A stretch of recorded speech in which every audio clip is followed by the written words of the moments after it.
di zaman beliau ada orang tua yang menyeret anaknya karena mengatakan ini anak durhaka kepada dirinya. Dia seret ke rumah Amirul Mukminin Umar bin Khattab. Wahai Umar bin Khattab, kau didiklah anakku, kau nasihati dia, bahkan hukumlah dia, karena sesungguhnya dia anak yang durhaka. Dia tidak mentaati perintahku, selalu membantah perkataanku.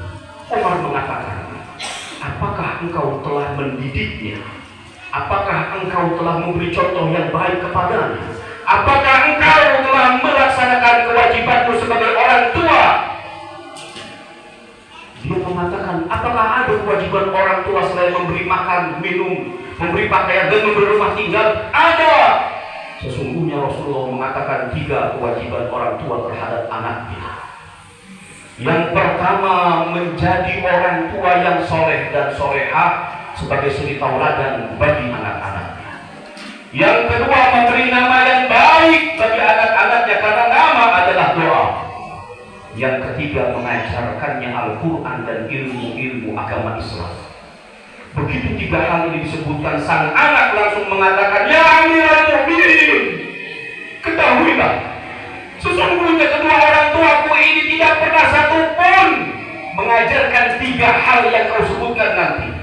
Keduanya bukan orang soleh, karena ibuku adalah mantan budak hamba sahaya yang telah dibeli oleh ayahku di pasar lalu diperistri olehnya. Sedangkan ayahku adalah seorang yang tidak pernah sholat 5 waktu.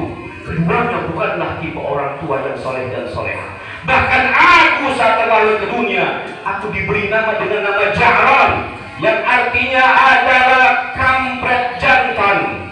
Dan aku tidak pernah sekalipun diajarkan bagaimana caranya sholat, bagaimana ilmu agama, tidak diajarkan bagaimana membaca Al-Quran. Maka wajar apabila dia menyangka bahwa aku adalah anak yang durhaka, karena aku tidak mengetahui apa kewajibanku sebagai seorang anak, karena tidak pernah diajarkan dan dicontohkan olehnya. Maka Umar langsung mengatakan, wahai orang tua, sesungguhnya sebelum engkau menuduh anakmu durhaka, justru engkaulah yang telah berbuat durhaka kepadanya. Engkaulah orang tua yang durhaka kepada anakmu. Sebagaimana ada istilah anak durhaka, sesungguhnya pun ada istilah orang tua yang durhaka, yaitu orang tua yang tidak menjalankan kewajiban terhadap anaknya. Oleh sebab itu, wahai hadirin hadirat yang dirahmati Allah, di hari Idul Adha yang mulia ini, di bulan Dzulhijjah yang mulia ini, di masjid yang mulia ini, melalui mimbar yang mulia ini, Al-Khatib mengajak pada diri pribadi dan kepada jemaah sekalian, marilah kita introspeksi diri kita. Marilah kita ingat-ingat lagi, sebagai orang tua sudahkah kita melaksanakan kewajiban kita terhadap anak-anak kita? Jangan-jangan kita adalah orang tua yang durhaka sebagaimana yang terjadi di zaman Umar bin Khattab. Kita menuntut anak kita untuk sholat berjamaah, sementara kita tidak pernah mengajarkannya sholat. Kita menuntut anak kita bisa baca Al-Quran, kita sendiri tidak bisa membaca Al-Quran. Kita menuntut anak kita untuk menjadi anak yang penurut dan taat pada kita, sementara kita tidak pernah menuruti hal-hal yang baik untuk diri. Jangan-jangan kita adalah orang tua yang durhaka. Sungguh rugi orang tua yang durhaka dan anaknya menjadi durhaka. Dunia akhirat dia akan mengalami hal yang memberatkan. Di akhirat dia akan masuk ke dalam neraka. Oleh sebab itu, marilah kita perbaiki diri kita.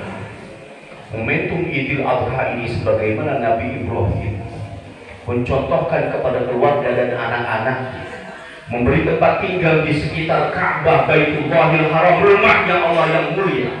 Maka marilah kita beri contoh kepada anak-anak kita untuk memakmurkan masjidnya Allah ini, agar anak-anak kita pun menjadi generasi yang cinta kepada Tuhannya, cinta melaksanakan sholat waktu sebagai penghambaan kepada Allah Tuhannya.